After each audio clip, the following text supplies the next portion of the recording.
A centrifugal pump is connected to a piping system as shown below. The pipe is 5 centimeters in diameter and has a roughness epsilon of 0.5 millimeters. The two valves are identical and have minor loss coefficients of 1 when fully open and 20 when 50% open. With both valves fully open, the pressure gauge reads 250 kilopascals. When both valves are 50% open, the flow is 355 liters per minute. The pump curve can be represented by a parabola. The free surface in the tank is at the same elevation as the pipe exit. Let nu equal 10 to the minus 6 meters squared per second and rho equal 998 kilograms per cubic meter. Determine PA if the first valve is fully open and the second valve is fully closed. Neglect minor losses which occur on the suction side of the pump. So we have a schematic diagram of this apparatus given as well, so we're going to make use of that as our given information, and we'll be adding some other labeling to this as we go along. So here's the reservoir. Water gets drawn out of the reservoir into a centrifugal pump, and we're ignoring losses on this side of the pump as we're told to here. Discharge of the pump will be at a relatively high pressure. Flow goes through a valve, past a pressure gauge, through an identical valve, and then eventually spews out to atmosphere. And each of these sections is 25 meters long. Now what we're asked to find is if we close this valve, what does this pressure become? So let's make a note of what we're asked to find. So find, so PA when the second valve is closed.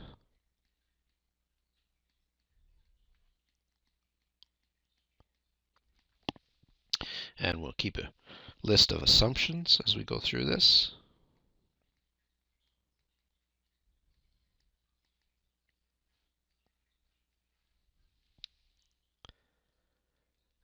And we'll begin our analysis down here.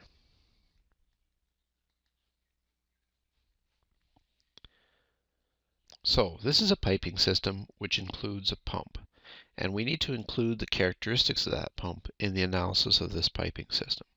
Now what are we told about the pump? Well, it's a centrifugal pump, so we know generally what the pump curve looks like, but this gets a bit more specific here, and it says the pump curve can be represented by a parabola. So it's very useful for systems where we're dealing with a pump and a piping system working together to draw a pump curve and a system curve on the same axes. So I'm going to choose pressure on the vertical axis and velocity on the horizontal axis. Quite often we use flow rate for the horizontal axis, but they're really interchangeable. If we know one, we know the other. So we're told the pump curve is a parabola. It's a centrifugal pump, so it's going to look something like that. And in this case, this is a parabola. So delta P pump is going to be some constant minus some other constant times V squared. So that's the pump curve.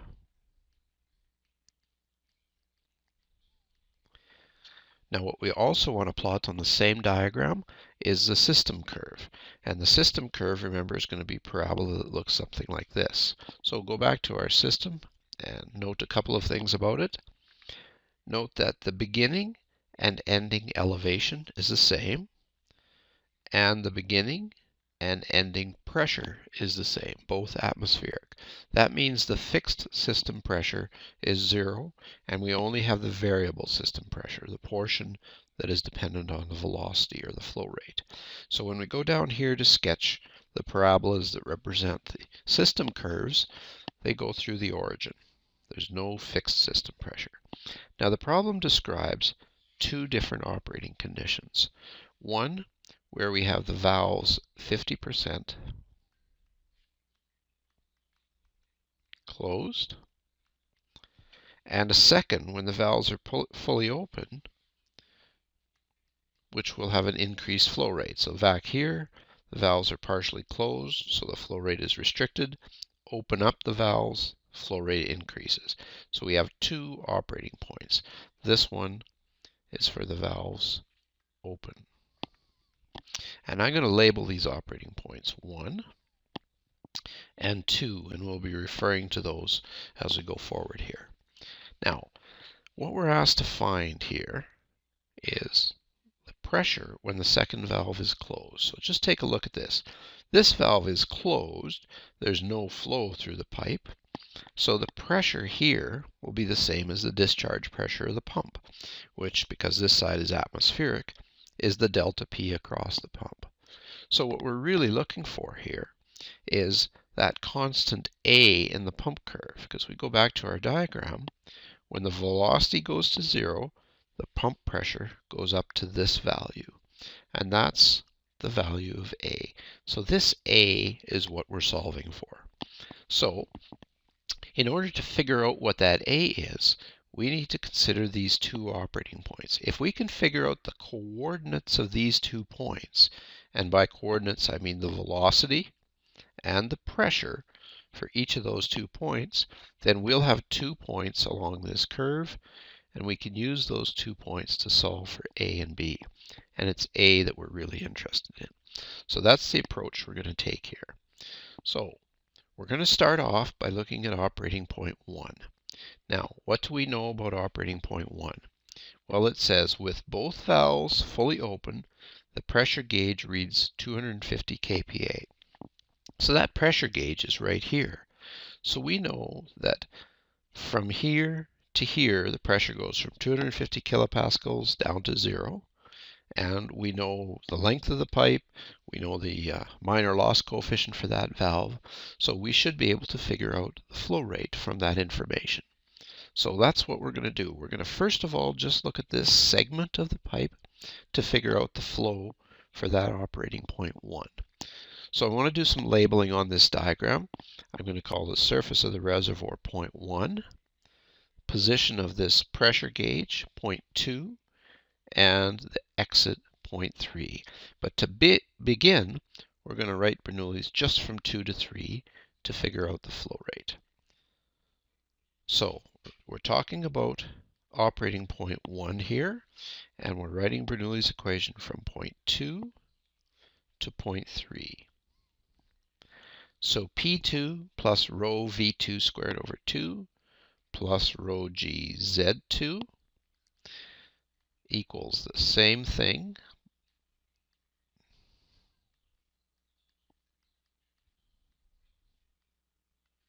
at point 3. So that's Bernoulli's equation. But we also have losses, so we'll put a rho V squared over 2 here and include the frictional losses, FL over D, plus any minor losses that occur between points 2 and point 3. Now we take a look at our diagram, and we'll be able to make some simplifications to that equation. Now, first of all, we've brought out Bernoulli's equation, so we should make some assumptions. This is assuming steady flow. It is incompressible, so that density is a constant. It's uniform at the inlets and exits. We're just using a single velocity to represent the flow rate. And the temperature is constant as well, and there's no heat transfer.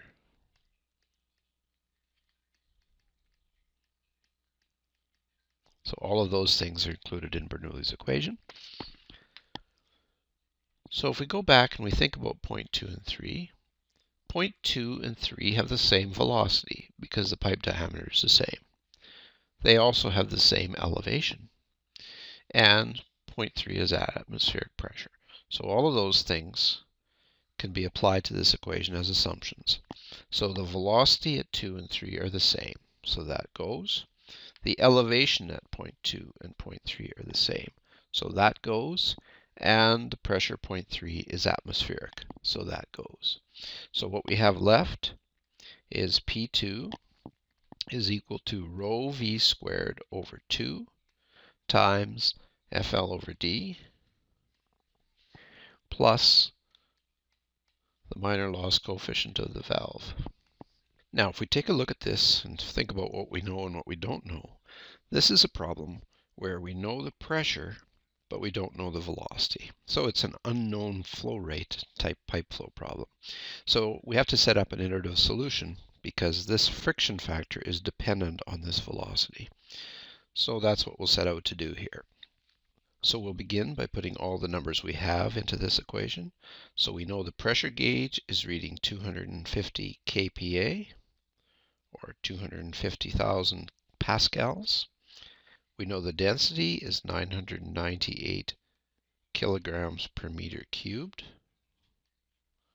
That's divided by 2. The velocity is unknown, so we leave that as v squared. F is not known, leave that as f. And the length is 50 meters, and the diameter is 0.05 meters, and then plus 1. So we can calculate out everything that we have so far there, and we get V alone on the left-hand side, 501 in the numerator, and in the denominator 1000 F plus 1. And all of that is to the 1/2 power. And I'll call that equation 1, and we'll need that in our iterative solution. So the friction factor in here is a function of two things: relative roughness and Reynolds number. So the relative roughness, epsilon over d, the roughness elements were 0.5 millimeter high. The pipe diameter is 50 millimeters. So the relative roughness is 0.01. The Reynolds number is equal to the velocity times the diameter divided by the kinematic viscosity. So our velocity, our diameter, 0.05 meters, and the kinematic viscosity was given to us as 10 to the minus 6 meters squared per second. So the Reynolds number is 50,000 times the velocity, and that is equation 2. So we set up our iterative solution: friction factor, velocity, and Reynolds number. Velocity is going to be calculated from equation 1. Reynolds number is going to be calculated from equation 2. And the first time through this, we'll be putting in a guess for the friction factor. So because this is a rough pipe, the most effective guess for this friction factor is the so-called fully rough value. You can just put an extremely large number like 10 to the 99 into the Colebrook equation. And if you do that, you'll get an F value of 0.03790. Using equation 1 with that F, you'll get a velocity of 3.589. And using that velocity in equation 2, just multiplying it by 50,000, you get a Reynolds number of 179,429. Now for the second iteration, we no longer guess F, we get a better estimate of it from this Reynolds number. So that Reynolds number and this relative roughness go into the Colebrook equation, and we get an F of 0.03824, and that gives us a velocity a little bit lower, 3.573, and a Reynolds number a little bit lower, 178,657. Take that Reynolds number and our roughness into the Colebrook equation again, and we find out that at least to these 4 significant figures, we get exactly the same friction factor. But I carried a couple extra decimal places in my calculator and recalculated this, and it comes out to the same thing actually, 0.573. So this is certainly converged. So we have a velocity at operating point 1. So if we take a look at our system curve, operating point 1, I now know the velocity of that, but I need to figure out the pressure. So in order to do that, I'm going to have to write Bernoulli's equation again, all the way from point 1 to point 3. So we're still looking at operating point 1, but now we're going to write Bernoulli's from point 1 all the way to point 3. So rho 1 V1 squared over 2 plus rho G Z1 equals, all the way to the end, P3 rho V3 squared over 2 plus rho g z3. So that's the basic Bernoulli's equation, plus the losses as before. So we have rho v squared over 2, frictional losses FL over D, plus minor losses. So that's all of the losses. And then finally, because now we're going all the way from 1 to 3, we have a pump in between those 2 points. So we need to put minus delta P pump on the end. So again, we can apply similar assumptions as before. We begin and end at atmospheric pressure. The reservoir is large, so that velocity is very small. So I'll go back and add that to my assumptions. So a large reservoir. And that's what makes V1 equal to 0. And we should also say here there's no elevation changes.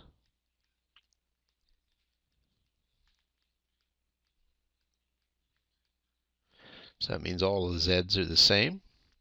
So that allows me to cancel out these two terms as well. V3 we need to keep because the fluid still has some kinetic energy leaving the piping system. So now I'll bring this delta P pump over to the left-hand side because that's what I'm solving for here. And take a look at what we've got left over. Everything else scales with rho v squared over 2. So we have our frictional losses, FL over D, plus the summation of the minor losses. And then we need to remember this. We can include that just by putting plus 1 there. Now, because we solve for the velocity up here and we have a friction factor, we know everything on the right-hand side of this equation, so we can get our delta P pump. So we'll put these numbers in. 998 kilograms per meter cubed divided by 2. Velocity 3.573 meters per second, and that's squared. Friction factor 0.03824. And our length of pipe, remember now we have all 100 meters of pipe because we're considering the entire system. Diameter is still 0.05 meters. It's important when we calculate this L over D to make sure you have the length and the diameter in the same units. The minor losses, there are 2 valves now that are both fully open, so that's minor loss coefficient of 2, 1 for each one, and then plus 1 for this kinetic energy term that we also are including.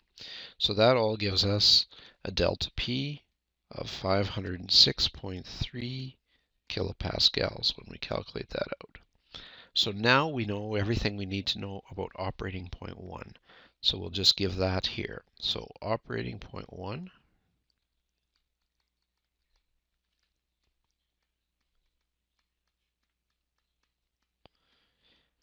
has a delta P pump of 506.3 kPa and a velocity of 3.573 meters per second. So we go back. What we've done is calculated the coordinates of that point. We know the velocity and we know the pressure. So that point is nailed down.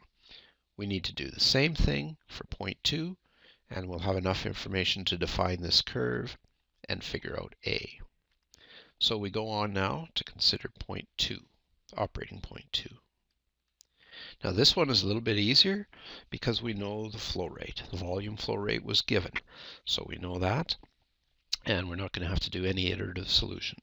So we can make use of the Bernoulli's equation we already have written from point 1 to 3. So I'll just rewrite that here. So frictional losses, minor losses, and kinetic energy. So that's the Bernoulli's equation that applies here. But now there's no iterative solution required because we know the volume flow rate. We were told that it was 355 liters per minute. So we convert this to SI units. That 5.916 times 10 to the minus 3 meters cubed per second. The velocity is Q over A. So our 5.916 times 10 to the minus 3 meters cubed per second is the volume flow rate. Divide by the area of the pipe, pi by 4, times the diameter, 0.05 meters squared, and that gives us a velocity 3.013 meters per second. So notice the velocity has decreased from 3.573 to 3.013 because the valves have been partially closed. So now we need also the Reynolds number. So that's Vd over nu, but with a new velocity. So 3.013 meters per second. Diameter 0.05 meters. Kinematic viscosity 10 to the minus 6 meters squared per second. And we get a Reynolds number of 150,667. And so notice we know what the Reynolds number is, no iteration required. Colebrook equation with that Reynolds number and our relative roughness, which is still 0.01, we get a friction factor 0.03830. So notice the friction factor really hasn't changed very, very much. A little bit larger than it was in the previous case because the Reynolds number is a little bit smaller. So now all of that information goes directly into this equation to calculate our new delta P pump. So delta P, density, 998 kilograms per meter cubed. Velocity, 3.013 meters per second squared. That's over 2. Friction factor, 0.03830. L, full 100 meters of pipe. D, 0.05 meters. Plus the summation of our minor losses. Now notice the valves are 50% closed now. There's 2 of them, so that adds up to minor loss coefficient of 40 and still the kinetic energy at the exit. So all of that tells us that delta P of the pump is now 532.8 kilopascals. So that tells us our second operating point.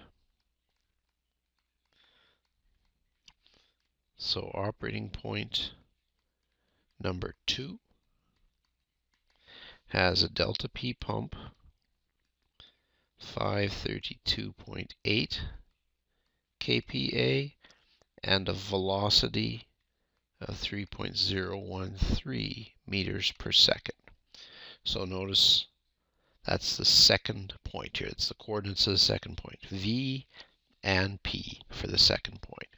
So we know where those 2 points are. Now what we need to do is use those 2 pieces of information to calculate A and B. So I'll just recall what this pump curve looks like. And we can look at operating point 1 and write that equation with what we know about operating point 1.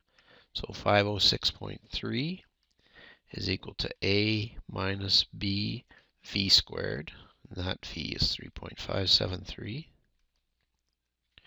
And rewrite it again, but at operating point 2, 532.8 is the pressure.